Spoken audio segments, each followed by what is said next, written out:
نے قرآن پاک کو بڑی شان عطا فرمائی، بڑی عظمت عطا فرمائی۔ جو انسان بھی اس قرآن پاک کو اپنے سینے سے لگاتا ہے اور اسے بوسہ دیتا ہے اور اس کی تلاوت کلام پاک کو شروع ہو جاتا ہے اور ہر روز ہی کرتا ہے، یعنی جتنا قرآن پہ عمل کرتا جائے گا اللہ تبارک و تعالیٰ اتنا ہی اسے چمکاتے جائیں گے۔ ابھی حال ہی میں سویڈن کے اندر قرآن پاک کی بے حرمتی کی گئی، بلکہ حکومتی سطح پر اس پر احتجاجات کیے جائیں، اور اسی طریقے سے جو ہے وہ پرزور مطالبہ کیا جائے کہ ان جو ہٹ دھرم لوگ ہیں ان کو جتنا ہو سکے پیچھے دھکیلا جائے، پیچھے ہٹایا جائے، بلکہ موت کی سزا ہو جانی چاہیے۔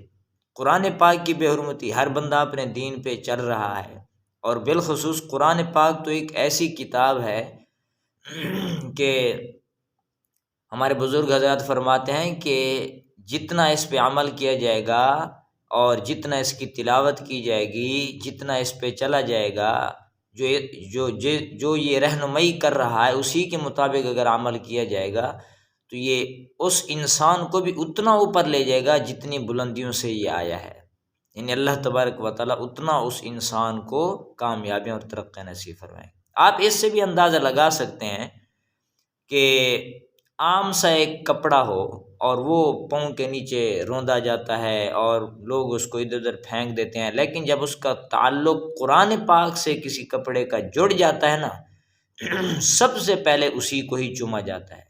جب قرآن کو اٹھاتے ہیں تو اوپر غلاف ہوتا ہے، سب سے پہلے اسی کو چومتے ہیں کیونکہ اس کا تعلق اس کے ساتھ جڑ گیا ہے۔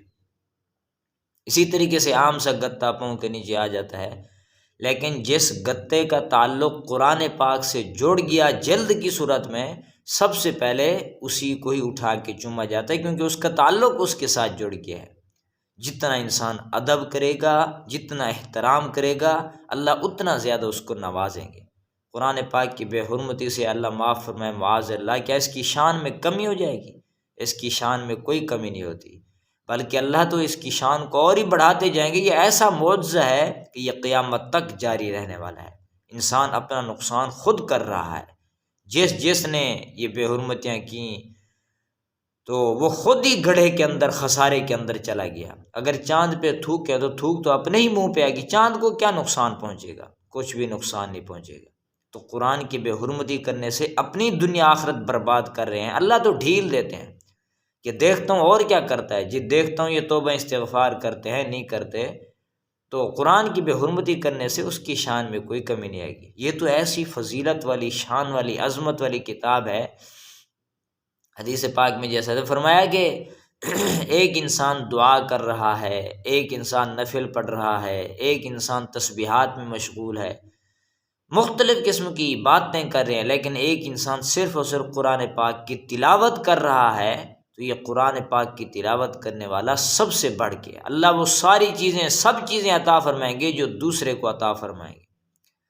جو قرآن پاک کی تلاوت کر رہا ہے اس کو وہ بھی ثواب ملے گا، اور اس کو وہ چیزیں بھی ملیں گی جو انسان تلاوت، وہ 7 تسبیحات پڑھ رہا تھا اس کو جو انعامات ملیں گے، یا جو دعائیں مانگ رہا تھا، جو کچھ وہ مانگ رہا ہے اسے مل رہا ہے، اللہ اس کو بھی عطا فرمائیں گے۔ اور جو تسبیحات پڑھ رہا ہے، نفل پڑھ رہا ہے، جو وہ اعمال کر رہے ہیں ان سے بڑھ کے اس کا عمل ہے کہ جو انسان قرآن پاک کی تلاوت کر رہا ہے۔ تو جتنا ہو سکے اس کی تو تلاوت کرنی چاہیے۔ آج گھروں کے اندر لوگ اتنا بلندیوں پہ رکھ دیتے ہیں کہ ہاتھ بھی نہیں پہنچتا، نہ اٹھاتے ہیں۔ اخبار ہر روز پڑھیں گے، موبائل ہر روز چیک ہوگا، سب کچھ، لیکن قرآن پاک کی تلاوت کے لیے ہمارے پاس تھوڑا سا وقت بھی نہیں ہے۔